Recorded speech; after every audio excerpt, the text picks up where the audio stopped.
Welcome to another segment of the word for today.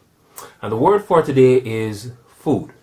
Genesis chapter 1 verse 29 tells us, "And God said, Behold, I have given you every herb bearing seed, which is upon the face of all the earth, and every tree in the which is the fruit of a tree yielding seed, to you it shall be for meat." As God rolled man fresh off the production line, he had instructed man what should be his food. The diet was void of animal flesh. The first diet is seen as the ideal diet for man, or man's premium diet. We find a difference in the diet of man outside the garden after the fall than of inside the garden before the fall. After the fall, we see God allowing man to eat meat of animals, particularly after the flood. God had earlier instructed Noah that the animals were to be placed into two categories, clean and unclean. When God allowed man to eat flesh, he was allowing man to eat clean flesh. And part of the preparation to eat that meat meant draining all of the blood out of the meat before consumption. I want to proffer something to you. The body God created is fascinating and very resilient. The human body can adjust to different situations. God did prescribe for man the best food that would get the best out of the body. Yet if man chose to eat other things, the human body is so resilient that it would adapt. But not without consequences such as sicknesses and short lifespan.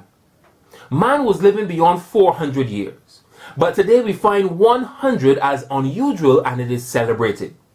BBC carried an article in April 2019 headlined, "The Diet's Cutting 1 in 5 Lives Short Every Year."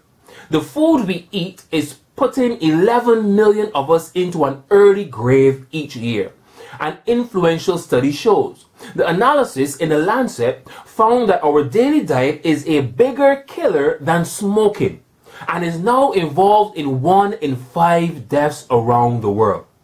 The dangerous diets were those containing too much salt, 3 million deaths, too few whole grains, 3 million deaths, too little fruit, 2 million deaths, end quote. But the most detrimental consequence of man not following God's plan would be disobedience to God. What is good or not good for the body is one thing, but disobedience places the situation in dangerous waters. Leviticus 11 gives us the guidelines to clean and unclean meat. Can I tell you, in 2019, the swine flu outbreak started in pigs, which are also unclean animals according to Leviticus 11. Bats are listed as unclean as well. Research has found that bats carry over 400 coronaviruses. 400 coronaviruses. One of the ways we can combat these outbreaks is to stay away from unclean animals like bats. The word for today is food.